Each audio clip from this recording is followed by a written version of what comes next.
नमस्कार विद्यार्थी मित्रांनो, आपल्या परकीय व्यापाराच्या पुढच्या महत्त्वाच्या थिअरीमध्ये तुम्हा सर्वांचं स्वागत आहे। आज आपण पाहणार आहोत product life cycle theory. Product life cycle म्हणजे काय? जे एखादं उत्पाद बनलेलं आहे हे त्याच्या लाईफमध्ये ओरिजिन झाल्यापासून ते त्याचा वापर बंद होईपर्यंत कोणत्या सगळ्या स्टेजेसमधनं जातं, थोडी महत्त्वाची थिअरी आहे आणि थोडं तुम्ही स्वतः याला रिलेट करू शकता, तुम्ही याला पाहू शकता। इथं कुठं प्रश्न येतो, काय येतो, त्या सोयीनं सुद्धा मी तुम्हाला सांगेल। इथं लक्षात ठेवा, ही जी प्रोडक्ट लाईफ सायकल थिअरी आहे ही सांगितलेलं रेमंड वर्नॉन यांनी 1960 मध्ये, 1960च्या दशकामध्ये, म्हणून हा पहिला मुद्दा लक्षात ठेवा। प्रोडक्ट लाईफ सायकल थिअरी ही रेमंड वर्नॉन यांनी सांगितलेली आहे आणि खास करून त्यांनी ही थिअरी मार्केटिंगच्या फील्डमध्ये सांगितलेली आहे, मार्केटिंगच्या फील्डमध्ये। आता इथं काय लक्षात ठेवायचं आहे, ही जी प्रोडक्ट लाईफ सायकल थिअरी आहे ही 3 महत्त्वाचे टप्प्यांमधनं जाते आणि 3 महत्त्वाच्या टप्प्यांमधनं जात असताना या प्रोडक्टचे 5 महत्त्वाच्या लाईफ सायकल्स आहेत। त्या प्रत्येक लाईफ सायकल आपण शिकून घेऊया। इथं आपण सगळ्यात अगोदर समजून घ्या 3 महत्त्वाच्या स्टेजेस काय आहेत। तर सगळ्यात पहिलं स्टेज आहे नवीन उत्पादन, दुसरं स्टेज आहे मॅच्युरिंग ऑफ प्रोडक्ट, तिसरं स्टेज आहे स्टँडर्डाइज प्रोडक्ट। मी अगोदर काय करतो, तुम्हाला सिम्पली हा प्रत्येक मुद्दा समजावून सांगतो, जेणेकरून नंतर जे मी समजावून सांगणार आहे ते तुम्हाला सहज कळेल। पहा, सगळ्यात पहिलं काय? नवीन उत्पादन। आता पहा, नवीन उत्पादन म्हणजे काय?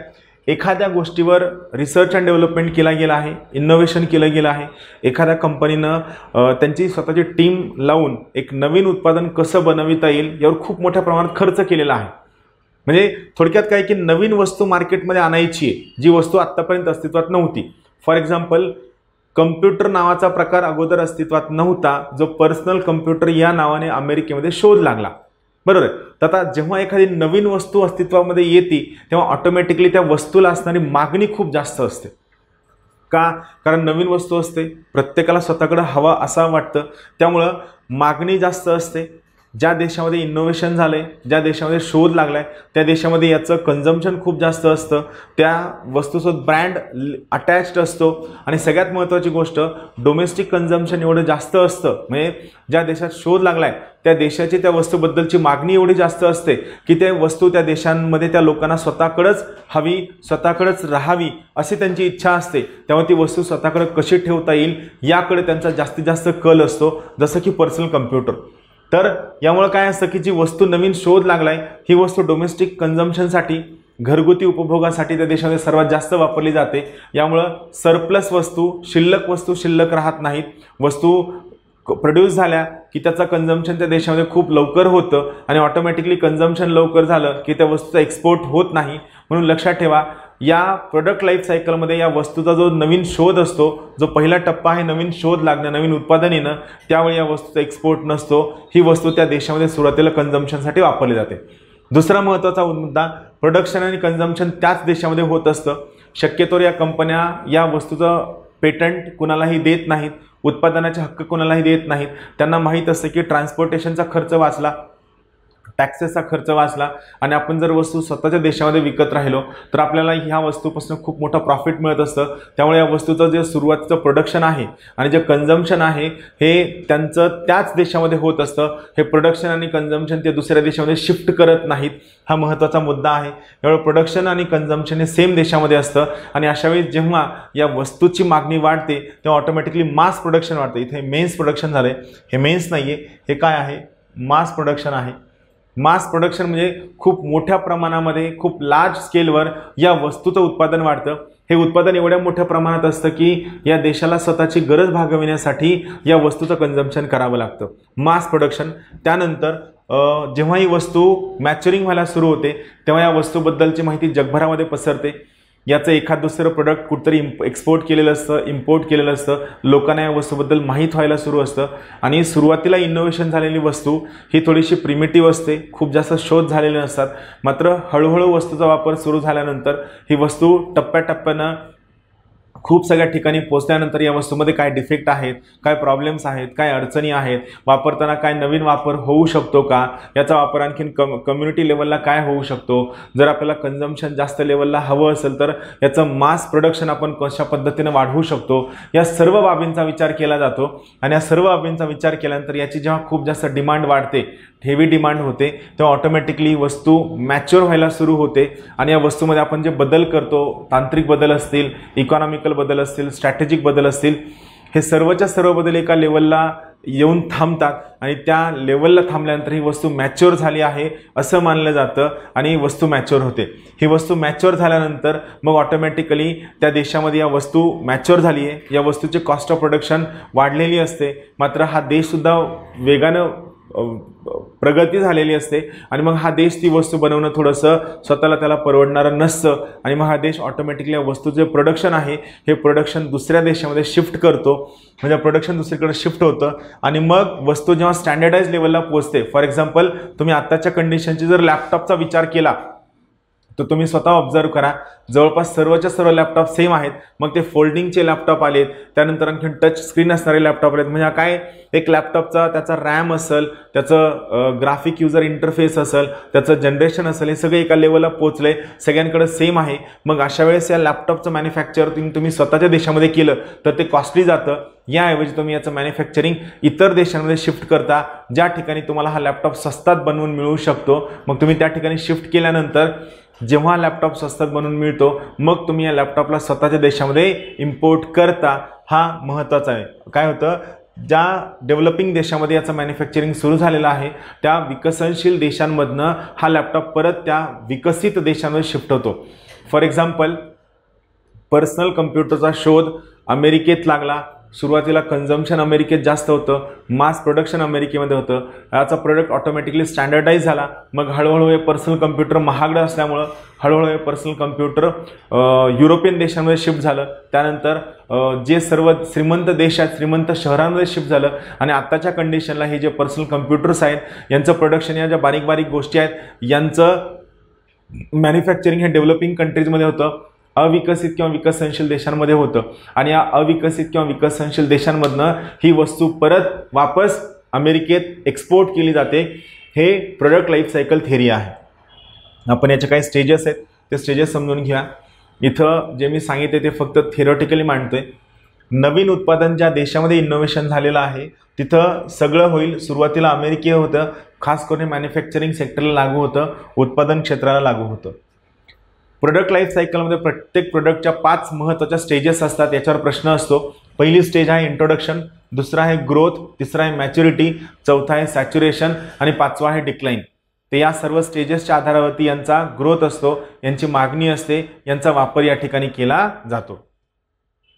याचं बेस्ट एक्झाम्पल आहे पर्सनल कम्प्युटर्स. 1960ला पर्सनल कम्प्युटर्सचा नवीन शोध लागला. त्यानंतर 1980 ते 90च्या दशकात पर्सनल कम्प्युटर्स मॅच्युअर झाले. आजच्या कंडिशनला पर्सनल कम्प्युटर स्टँडर्डाइज्ड आहेत आणि हे लो कॉस्ट एशिया आणि मेक्सिको आणि दक्षिण अमेरिका आणि आफ्रिकेच्या काही कोस्टल देशांमध्ये याचं मॅन्युफॅक्चरिंग होतं आणि परत मॅन्युफॅक्चर झालेले कम्प्युटर अमेरिकेमध्ये किंवा युरोपमध्ये शिफ्ट होतात.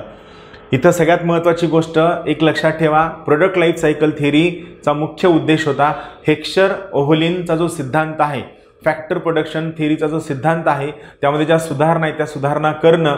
आणि इथं ही जी थिअरी आहे ही कंपॅरेटिव्ह ॲडव्हान्टेज दाखवते. म्हणजे एकदा का ते प्रोडक्ट स्टँडर्डाइज झालं की त्यानंतर अमेरिकेने त्या प्रोडक्टला मॅन्युफॅक्चर करून त्यावर स्वतःचा वेळ वाया न घालविता ज्या आणखीन महत्त्वाच्या वस्तू आहेत त्या वस्तू बनवाव्या, ज्यामध्ये त्यांना ॲडव्हान्टेज, प्रॉफिटेबिलिटी, कमाई ही जास्त आहे त्या वस्तू बनवाव्या. व ज्या वस्तू ते बाहेरनं दुसऱ्या देशांमधनं कमी किमतीत बनवून घेऊ शकतात त्या वस्तू त्या ठिकाणावरनं बनवून त्या वस्तू आयात कराव्या. याला आपण कंपॅरेटिव्ह ॲडव्हान्टेज थेरीसोबत लिंक करू शकतो या प्रोडक्ट लाईफ सायकल थेरीला. राहील लक्षात. सो इथं प्रश्न परत आणखीन काय येऊ शकतो, प्रोडक्ट लाईफ सायकल थेरी कोणत्या प्रकारचा ॲडव्हान्टेज दाखवतं. इथं लक्षात ठेवा, प्रोडक्ट लाईफ सायकल थेरी ही कंपॅरेटिव्ह ॲडव्हान्टेज दाखवतं. हा सगळ्यात महत्त्वाचा आणि हा सर्वात बेसिक मुद्दा आहे, हे लक्षात ठेवा, हे महत्त्वाचं आहे. चालेल, हा पहिला महत्त्वाचा मुद्दा झाला. आता आपण या ठिकाणी दुसरा महत्त्वाचा बेसिक मुद्दा शिकणार आहोत, किंवा दुसरी महत्त्वाचा सिद्धांत शिकणार आहोत. तो सिद्धांत आहे ग्लोबल स्ट्रॅटेजिक रायव्हलरी थेरी. थोडं इंटरेस्टिंग आहे, थोडं महत्त्वाचं आहे, थोडं थिअरॉटिकल, थोडं फॅक्च्युअल वाटू शकतं, थोडं बोरिंग वाटू शकतं. मात्र हे तुम्हाला कम्पेअर करायचं आहे आणि या ठिकाणी तुम्हाला हे लक्षात ठेवायचं की थेरी कोणी दिली, सिद्धांत कोणी दिला आणि याचे बेसिक पॉईंट्स काय आहेत ते कळले की तुम्ही ऑटोमॅटिकली याला लॉजिक लावून हे सगळ्याच्या सगळं तुम्ही लिहू शकता. इथं दुसरं आपण पाहूया ग्लोबल स्ट्रॅटेजिक रायव्हलरी थेरी. थोडक्यात काय आहे, जगभरामधल्या मोठ्या मोठ्या ज्या मल्टीनॅशनल कॉर्पोरेशन्स आहेत मोठ्या मोठ्या ज्या कंपन्या आहेत, या मोठ्या कंपन्यांमध्ये जे कॉम्पिटिशन आहे, यांच्यामध्ये जे भांडण आहे आणि हे जागतिक स्तरावर कोणत्या पद्धतीनं सामोरं येतं, जागतिक स्तरावर स्वतःचं हे कॉम्पिटिशन करताना या कंपन्या एकमेकांसोबत कसं भांडण करतात ते रिफ्लेक्ट करणारी ही थिअरी आहे. आणि या कंपन्यांमधल्या या स्ट्रॅटेजिक रायव्हलरीमधनं या त्यांच्या द्वंद्वामुळं आपला परकीय व्यापार कसा मॅनिप्युलेट होतो, कसा चेंज होतो, कसा बदल होतो हे दाखविणारी ही महत्त्वाची ग्लोबल स्ट्रॅटेजिक रायव्हलरी थिअरी आहे, जी छोटी आहे, सिंपल आहे, मात्र तुम्हाला माहीत असायला हवी. आता इथं लक्षात ठेवा, ही ग्लोबल स्ट्रॅटेजिक रायव्हलरी थिअरी केव्हा आली, तर ही 80च्या दशकामध्ये आली. मग पहिला महत्त्वाचा प्रश्न, 80चं दशक का महत्त्वाचं आहे, तर 80चं दशक हे जागतिक आर्थिक सुधारणांची सुरुवात ज्या 80च्या दशकामध्ये झाली, जागतिक आर्थिक सुधारणांची सुरुवात ज्या 80च्या दशकाच्या मध्यामध्ये झाली, त्यामुळं ही ग्लोबल स्ट्रॅटेजिक रायव्हलरी थिअरी महत्त्वाची आहे. तुम्हाला लक्षात असेल, हळूहळू सोव्हिएत रशियाचा पूर्वी युरोपवर असणारा पगडा कमी व्हायला सुरू झाला होता.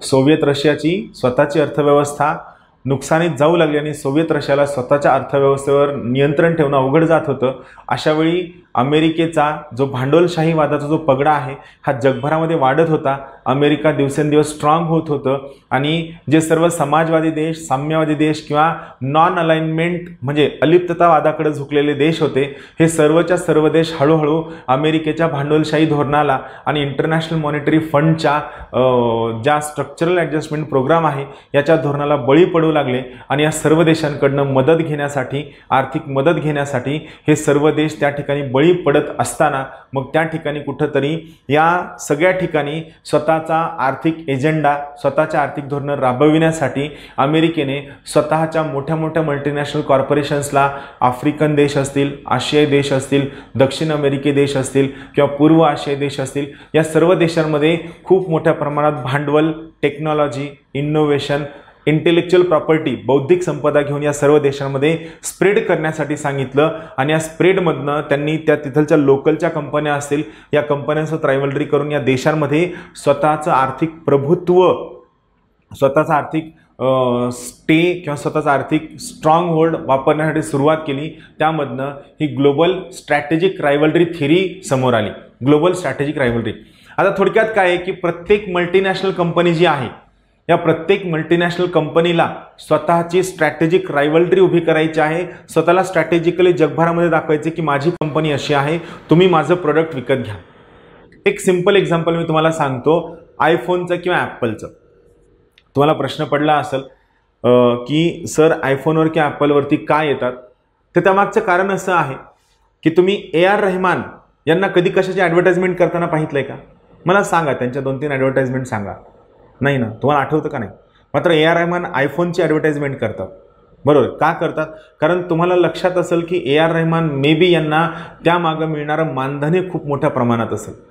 आलं लक्षात? म्हणजे तुम्ही त्या ठिकाणी ब्रँड कॉन्शियसनेस पहा. किंवा मी तुम्हाला मगाशी एक एक्झाम्पल सांगितलं.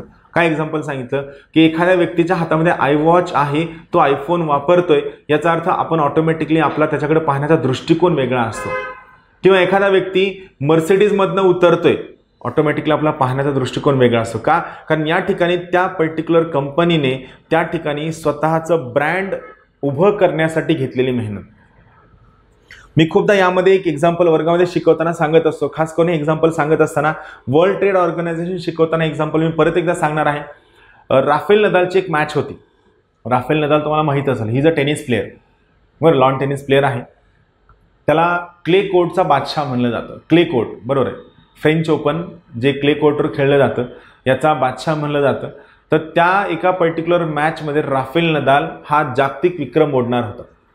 मग आता विचार करा, जेव्हा राफेल नदाल हा जागतिक विक्रम मोडणार आहे याचा अर्थ काय की त्या मॅचला पाहायला खूप सगळे लोक येणार आहेत. मग अशा वेळी काय होतं, राफेल नदाल जे ब्रँड वापरतो, राफेल नदालचा जो रिस्ट बँड असतो त्यावर नायकीचं चिन्ह असतं. राफेल नदाल प्रत्येक वेळेस असं या ठिकाणी काय असतो, हेडबँड असतो, त्यावर सुद्धा नायकीचं चिन्ह असतं. आणि त्या दिवशी मग राफेल नदालसाठी काय केलं तर खास करून नायकी स्पेशल त्या एका मॅचसाठी शूज डिझाईन करतो आणि सांगतो, आणि त्या शूजला खास नाव देतो राफा ब्रँड, राफा. मग राफेल नदाल मॅच खेळणार आहे. मग त्या दिवशी नायकी जे राफेल नदालची ब्रँड कंपनी असते, एक एक्झाम्पल, मग नायकी काय करते, त्या मॅचच्या बाजूला जे सगळे कॅमेराज आहेत या कॅमेराजमधल्या ज्या ब्रॉडकास्टिंग कंपन्या आहेत या ब्रॉडकास्टिंग कंपन्यांना पैसे देऊन सांगते की आजच्या या 3 मॅचचे सगळे पैसे मी पे करणार, जे करोडो रुपयांमध्ये असतात. मग यावेळेस नाईकी आणखीन काय करतं, जगभरामधले जे सेलिब्रिटीज आहेत, टॉम क्रूज असेल, केटी होम्स असेल, सचिन तेंडुलकर असेल, ब्रायन लारा असेल, विराट कोहली असेल किंवा आणखीन अँजेलिना जोली असेल, ज्या लोकांना किंवा आणखी मोठे मोठे बिझनेसमॅन ज्यांना या स्पोर्ट्समध्ये इंटरेस्ट आहे, या सगळ्यांना काय करते, त्या दिवशी मॅचचं तिकीट स्वतः काढून देते, येण्या जाण्याचा खर्च स्वतः करते, त्यांचा हॉटेलचा खर्च स्वतः करते, जेणेकरून ही सगळी लोक तो मॅच पाहायला आली हे दिसावं. बरोबर, ही सगळी लोक येतात, मॅच पाहतात. मॅच जिंकल्यानंतर राफेल नदाल काय करतो, त्याचा हेडबँड काढतो आणि वर फेकतो. हा वर फेकल्यानंतर त्या ठिकाणी जे कॅमेरे असतात त्यांचं काम असतं की तो जो हेडबँड वर फेकलाय, हा रिस्टबँड वर फेकलाय, याचे फोटो काढणं, त्यामध्ये नाईकीचा तो स्वूशवाला जो चिन्ह आहे ते कसं दिसेल आणि स्वूशवाला चिन्ह दिसल्यानंतर तो हेडबँड तेवढ्या स्पीडनं वर फेकल्यानंतर ते लगेच त्या सगळ्या ब्रँडेड वेबसाईटवर टाकणं, त्याची डिमांड वाढते. आलं लक्षात. आणि मग लोक प्रत्येकाला काय असतो, तो पर्टिक्युलर हेडबँड, तो रिस्टबँड विकत घ्यायचा असतो. मग राफेल नदाल जो शूज आहे तिथं करार झालं असं की राफेल नदालनं तो शूज काढायचा आणि तो शूज वर फेकायचा. जेव्हा शूज वर फेकला जातो परत त्याचे स्नॅप घेतले जातात, ते स्नॅप त्या सगळ्या ॲडव्हर्टाइजमेंटच्या त्या सगळ्या फॅशन वर्ल्डमध्ये टाकले जातात आणि मग राफा नावाचा हा ब्रँड लिमिटेड एडिशन काढला जातो, ज्यामधनं जे पैसे कमवले जातात ते आपण विचारही करू शकत नाही, एवढ्या मोठ्या प्रमाणात पैसे कमवले जातात. शूज बनायला खर्च किती येतो, नॉमिनल 1500 रुपये. शूज विकला कितीला जातो, 25,000, 30,000, 50,000, 60,000, लाख रुपये. का? कारण तो स्पेशल एडिशन फक्त 200, 300, 500 शूज ते बनवतात, जे फक्त सेलिब्रिटीज, त्यांचे मुलं किंवा ही सगळी लोक घालतात. हे काय, ही एक प्रकारची ग्लोबल स्ट्रॅटेजिक रायव्हलरी आहे. मग यांनी हे केलं की मग त्या ठिकाणी उसेन बोल्टला प्युमा अक्वायर करतो. प्युमाचं काम, उसेन बोल्टचं काय काम असतं, प्रत्येक ठिकाणी जिंकताना प्युमाकडे बोट करणं, शूज दाखवणं, बँड दाखवणं, टी शर्टवर पाहतो. असं करताना कोणत्या ठिकाणी करतो, ज्या ठिकाणी तो ब्रँड असतो. बरं, जेव्हा हे सगळं ठरलेलं असतं, या प्रत्येक किती वेळेस तुम्ही त्या तुमच्या चेस्टला थंप करता, मारता, तेवढ्या वेळचे तुम्हाला पैसे मिळतात. Everything is paid. आलं लक्षात. हे का, ग्लोबल स्ट्रॅटेजिक रायव्हलरी, कारण तुम्हाला त्या ठिकाणी त्या पर्टिक्युलर वस्तूवर, मग अशा वेळेस काय असतं, जेव्हा ती वस्तू ब्रँड बनते ऑटोमॅटिकली त्या ठिकाणी त्या वस्तूची मागणी खूप जास्त असते. जेव्हा क्रिस्टियानो रोनाल्डो यांनी स्वतःचा रिअल माद्रिद हा क्लब सोडला आणि ते दुसऱ्या क्लबमध्ये जॉईन झाल्यानंतर त्या नवीन क्लबची जी जर्सी होती, या जर्सीचे समथिंग 100 मिलियन कॉपीज सोल्ड झाल्या होत्या आणि ज्या किमतीमध्ये त्यांनी क्रिस्टियानो रोनाल्डोला करारबद्ध केलं होतं त्याच्या अर्धी किंमत त्या फक्त जर्सीजच्या सेलमधून त्या क्लबनं कमवली होती. You can imagine the sale. It is a kind of global strategic rivalry. मला लक्षात, हे या लेवलला असतं. आपण सर्वसामान्य मध्यमवर्गीय लोक आहोत, आपण सर्वसाधारण कपडे वापरतो, सर्वसाधारण वस्तू वापरतो, आपण यामध्ये कधी पडत नाही. मात्र हे या लेवलला केलं जातं. यामुळे ग्लोबल स्ट्रॅटेजिक रायव्हलरी आहे. मग या थेरीमध्ये कशाचा काम असतो, brand consciousness. F1 race, formula race, बरोबर आहे. तुम्हाला काय वाटतं, तो जी F1 रेस आहे त्या खेळाडूसाठी असते का? नाही. ती F1 रेस का असते, त्या ठिकाणी त्या सगळ्या ज्या कंपन्या आहेत, या कंपन्यांना स्वतःच्या इंजिनची बढाई करायची असते, स्वतःच्या इंजिनचा सेल करायचा असतो, स्वतःची कार किती फास्ट मूव्ह होऊ शकते हे दाखवायचं असतं. आणि मग त्या कारवर तुम्ही पहा, प्रत्येक छोट्या छोट्या कंपनीचं एक स्टिकर चिटकवलेलं असतं. ते सिंगल स्टिकर चिटकवण्याचे करोडो रुपये दिले जातात आणि ते सिंगल स्टिकर चिटकवणं सफिशियंट नाही आहे. ते सिंगल स्टिकर चिटकवलेले कारचा स्नॅप किंवा कारचा फोटो त्या दिवशी कारची रेस सुरू असताना दिसावं, यासाठी सुद्धा करोडो रुपये दिले जातात. ही ॲडव्हर्टाइजमेंट आहे. मार्केटिंग, आपण काय पाहिजे, इंटरनॅशनल ट्रेड थेअरीमध्ये काय आलं, नंतर हळूहळू मार्केटिंग आलं. म्हणजे मार्केटिंग कशावर कसं केलं जातं आपण ते पाहणार आहोत. आणि सगळं करत असताना कंपन्यांचा एकमेकांसोबत कंटिन्युअस भांडण असतं. याला आपण ग्लोबल स्ट्रॅटेजिक रायव्हलरी थिअरी असं म्हणतो. इथं आपण आता पाहूया सगळ्यात महत्त्वाची गोष्ट. इथं लक्षात ठेवा, ही जी ग्लोबल स्ट्रॅटेजिक रायव्हलरी थिअरी आहे ही 1980च्या दशकामध्ये आली. ही थिअरी पॉल क्रुगमन आणि केल्विन लँकास्टर यांनी दिली. पॉल क्रुगमन यांना अर्थव्यवस्थेसाठी आंतरराष्ट्रीय थिअरीचे जे नवीन सिद्धांत आहेत हे मांडण्यासाठी यांना नोबेल प्राईजसुद्धा मिळालेला आहे.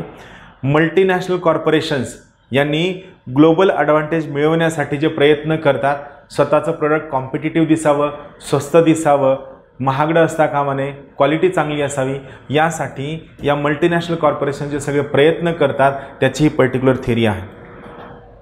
इथं लक्षात ठेवा, या जगभरामधल्या कंपन्यांना स्वतःला स्पर्धेमध्ये टिकण्यासाठी, स्वतः जिवंत राहण्यासाठी, स्वतः वायबल राहण्यासाठी त्यांनी जे ग्लोबल कॉम्पिटिटिव्ह ॲडव्हान्टेज एक्सप्लोअर करतात त्यासाठी ही पर्टिक्युलर थिअरी आहे. माझी कंपनी कॉम्पिटिटिव्ह कशी राहावी, स्पर्धात्मक कशी राहावी, आणि कंपनी कॉम्पिटिटिव्ह आहे किंवा स्पर्धात्मक आहे म्हणजे काय, तर माझ्या कंपनीचं प्रोडक्ट स्वस्त आहे आणि क्वालिटी चांगली आहे, रिलेटिव्हली स्वस्त आहे, याला आपण स्पर्धात्मक असं म्हणतो. थोडक्यात ही जी थिअरी आहे ही कंपन्यांमधील स्पर्धा, MNC म्हणजे मल्टीनॅशनल कॉर्पोरेशन्स, तर या मल्टीनॅशनल कॉर्पोरेशन्समधली असणारी स्पर्धा रिफ्लेक्ट करते. ही स्पर्धा त्या ठिकाणी गोष्टी कशा मॅनेज करते हे दाखविते, त्याच्याबद्दलची महत्त्वाची थिअरी आहे. इथं लक्षात ठेवा, नवीन मल्टीनॅशनल कॉर्पोरेशन्सच्या ग्लोबल कॉम्पिटिटिव्ह मॅनेज करण्यासाठी काय काय करतात आणि करताना त्यांना काय सगळे बॅरियर्सला, कोणत्या अडथळ्यांना सामोरं जावं लागतं ते महत्त्वाचं आहे. सगळ्यात पहिलं आहे रिसर्च अँड डेव्हलपमेंटवर त्यांना काम करावं लागतं. तुम्हाला माहीत असेल स्टीव्ह जॉब्स यांची डेथ झाल्यानंतर टिम कुक हे ॲपलचे CEO बनले आणि त्यांनी CEO बनल्यानंतर सगळ्यात पहिला फोन आला, समथिंग मला आठवत नाही एक्झॅक्टली 5 years किंवा 6 years हा फोन आला. आणि हा फोन आल्यानंतर ॲपलचा तो फोन आणि ॲपलचं स्वतःचं एक कवर मिळायचं. या कवरमध्ये असं दिसत होतं की ॲपलच्या त्या कवर मागं जेव्हा तो फोन ठेवला जायचा तेव्हा ऑटोमॅटिकली त्या फोनचा जो ॲपल कट केलेला ॲपल आहे तो हाईड व्हायचा आणि हाईड होतो असल्यामुळं ॲपलचे कवर वापस बोलविण्यात आले. इथं काय की तुम्ही रिसर्च अँड डेव्हलपमेंटवर काम केलंय आणि अशावेळी तुमचं ब्रँड लोगो जर दिसत नसेल, तुमचे ब्रँड रिफ्लेक्ट होत नसेल तर परत तुम्हाला नाव ठेवलं जातं. दुसरा महत्त्वाचा घटक आहे ओनरशिप ऑफ IPR. IPR म्हणजे इंटेलेक्च्युअल प्रॉपर्टी राईट्स. तुमच्याकडे किती बौद्धिक संपदा आहेत, तुमच्याकडे किती इनोव्हेशन्स आहेत, इनोव्हेशन्सवर तुम्ही किती खर्च केला आहे, हा दुसरा महत्त्वाचा बॅरियर आहे. नवीन कंपन्यांना या इंटेलेक्च्युअल प्रॉपर्टीचे पैसे पे करावे लागतात. ज्या जुन्या जाणत्या कंपन्या आहेत त्यांना पैसे पे नाही करावं लागत, त्यांच्याकडे ऑलरेडी इंटेलेक्च्युअल प्रॉपर्टी असल्यामुळं ते त्या ठिकाणी या इंटेलेक्च्युअल प्रॉपर्टीच्या आधारावरती मार्केटमध्ये स्वतःची सत्ता स्थापित करतात. तिसरा आहे economies of scale. Economies of scale म्हणजे काय, तर तुम्ही ती वस्तू बनवत असताना ती किती मोठ्या प्रमाणात बनवता. जर तुमचा सेल जास्त असेल तर तुम्ही जास्त प्रमाणात बनवू शकता, होलसेलमध्ये बनवू शकता. जर तुम्हाला वस्तू मोठ्या प्रमाणात बनवायची असेल तर तुम्हाला आवश्यक असणारं रॉ मटेरियल तुम्ही होलसेलमध्ये मोठ्या प्रमाणात परचेस करता आणि कोणतंही रॉ मटेरियल जर तुम्ही मोठ्या प्रमाणात परचेस केलं तर ते तुम्हाला स्वस्तात मिळतं. वस्तू बनवताना सुद्धा ती स्वस्तात बनते, तुमची वस्तू स्वस्त दिसते, क्वालिटी खूप चांगली आहे, मात्र वस्तू इतर वस्तूंच्या तुलनेमध्ये स्वस्त जर असेल तर तुमची वस्तू चांगली विकली जाते का, इकॉनॉमीज ऑफ स्केलमुळे. चौथा आहे तुमचा युनिक बिझनेस प्रोसेस किंवा तुमचा USP, युनिक सेलिंग पॉईंट. तुम्ही वस्तू विकताना काय देता, जसं की नोकियाचा जो जुना फोन होता त्याचा USP होता तो म्हणजे सगळ्यात महत्त्वाची गोष्ट त्याची लॉंग टर्म बॅटरी.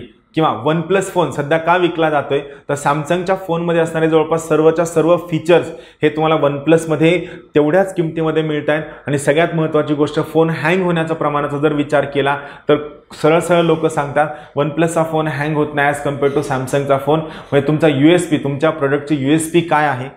त्यानंतर किंवा आयफोनची USP काय आहे, तर तुमच्या आयफोनचा प्रायव्हसी कधीही लीक होत नाही.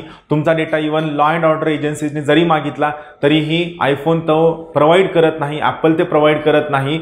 किंवा ब्लॅकबेरीचे जे सिक्युरिटी फीचर्स, ब्लॅकबेरी जो आता कालातीत झालेला फोन आहे, खूप जास्त प्रमाणात वापरला जात नाही. ब्लॅकबेरीचे सुद्धा जे काही फीचर्स आहेत त्यात सगळ्यात महत्त्वाचं जे सर्व्हर आहे रिसर्च इन मोशन, ते या स्वतःचा सर्व्हरचा डेटा कोणत्याही गव्हर्नमेंटला प्रोव्हाइड करत नव्हते, ती सिक्युरिटी फीचर. चौथं आहे रिसोर्सवर असणारा कंट्रोल आणि त्यावर असणारा फेवरेबल ॲक्सेस हा खूप जास्त मॅटर करतो. तुम्हाला किती रिसोर्स अवेलेबल आहेत त्यावर तुम्हाला ॲक्सेस किती आहे या सगळ्या गोष्टी ठरतात. 6 आहे फॉरेन स्ट्रॅटेजिक अलायन्सेस. तुमच्या देशाचे इतर देशांसोबत संबंध कसे आहेत, जसं की रिसेंटली तुमच्या लक्षात आलं असेल 2-3 एक्झाम्पल मी सांगतो. हुआवी ही चायनीज टेलिकम्युनिकेशन कंपन्यांमधली जी जायंट आहे, यांचं चायनाचं अमेरिकेसोबत, कॅनडासोबत आणि युरोपियन कंट्रीजसोबत चायनाच्या बिझनेस प्रॅक्टिसेसमुळे खूप मोठ्या प्रमाणात वाद झालेले आहेत. त्यामुळं हुआवी या कंपनीला स्वतःचे प्रोडक्ट विकताना कॅनडामध्ये, अमेरिकेमध्ये आणि युरोपियन कंट्रीजमध्ये खूप मोठं नुकसान सहन करावं लागत आहे. जे नुकसान ते त्यांच्या पलीकडं आहे. जेव्हा रिसेंटली तुम्हाला माहीत असेल की नॉर्वेचा जो जगातील सगळ्यात मोठा ट्रेड फंड आहे त्याचे जे CEO आहेत यांची वाईफ चायनीज आहे आणि त्यांची वाईफ चीनची असल्यामुळं त्यांना त्या फंडवरून पायउतार व्हावं लागलं. नॉर्वे स्वतःचे चीनसोबतचे जे संबंध आहे हे स्ट्रिक्ट करत आहे चीनच्या आडमुठ्या व्यापारी धोरणांमुळं. यामुळं कुठंतरी तुमच्या कंपनीला तुमच्या देशाचे त्या इतर देशासोबत असणारे जे स्ट्रॅटेजिक आहेत त्याचं नुकसान होऊ शकतं. किंवा कंपनी लेवलचा आपण स्ट्रॅटेजिक अलायन्स जर पाहायला गेलं तर टाटाने स्वतः हा जग्वार अँड लँड रोव्हर हा ब्रँड विकत घेतलेला आहे आणि जग्वार अँड लँड रोव्हर हा ब्रँड विकत घेतल्यामुळे टाटाला त्या जग्वार अँड लँड रोव्हरमधलं जे एक्सपर्टीज आहे, इंटेलेक्च्युअल प्रॉपर्टीज आहेत, या सगळ्या गोष्टींना ॲक्सेस मिळून टाटा स्वतःच्या लो कॉस्ट कार्समध्ये त्याची टेक्नॉलॉजी वापरून, त्यातील काही महत्त्वाच्या बाबी वापरून जवळपास डेव्हलपिंग कंट्रीजचं आणि अंडर डेव्हलप्ड देशांमधील ऑटोमोबाईलचं खूप मोठं मार्केट कॅप्चर करू शकतं. आणि स्ट्रॅटेजिक मर्जर्स अँड ॲक्विजिशन्स, तुम्ही नवनवीन घेणं, या कंपन्या विकणं, कंपनी विकत घेतली की त्यांचे इंटेलेक्च्युअल प्रॉपर्टी, त्यांचं भांडवल, त्यांची मॅनपॉवर, स्किल्ड मॅनपॉवर, त्यांचं इतर देशांमधील असणारं मार्केट, या सगळ्या गोष्टींना तुम्हाला ॲक्सेस मिळतो आणि तुम्ही त्या ठिकाणी खूप चांगल्या पद्धतीनं स्वतःचा हँड किंवा स्वतःचा स्टे वाढवून तुमच्या कंपनीची ग्रोथ वाढवू शकता. यासाठी मर्जर्स म्हणजे कंपन्यांचं एकत्रीकरण आणि कंपन्यांचं विकत घेणं हे तुम्ही मॅनेज करू शकता. क्लिअर? तर ही सगळ्यात महत्त्वाचे बेस आहे. परत एकदा 8 मुद्दे सांगतो, काय काय बॅरियर्स आहेत यामध्ये, काय तुम्हाला लक्षात ठेवायचं आहे ते लक्षात ठेवा. सगळ्यात पहिला आहे रिसर्च अँड डेव्हलपमेंट, दुसरा आहे ओनरशिप ऑफ इंटेलेक्च्युअल प्रॉपर्टी, तिसरा आहे इकॉनॉमीज ऑफ स्केल, चौथा आहे युनिक बिझनेस प्रोसेसेस किंवा USP, पाचवा आहे extensive experience in the industry, सहावा आहे कच्च्या मालावर रिसोर्सेसवर असणारा तुमचा कंट्रोल, तुम्हाला असणारा फेवरेबल ॲक्सेस, सातवा आहे फॉरेन स्ट्रॅटेजिक अलायन्स आणि आठवा आहे कंपन्यांचं विकत घेणं आणि बाकीचे ॲक्विजिशन्स. क्लिअर? या 2 थिअरीज होत्या. यानंतरची जी महत्त्वाची थिअरी आहे सगळ्यात शेवटची ती आहे पोर्टरस नॅशनल ॲडव्हान्टेज थिअरी किंवा diamond theory of international trade. ती आपण पाहूया. सध्यासाठी आपण थांबूया. पुढच्या लेक्चरमध्ये आपण लवकरात लवकर भेटूया. Thank you very much. Have a good day. Thank you.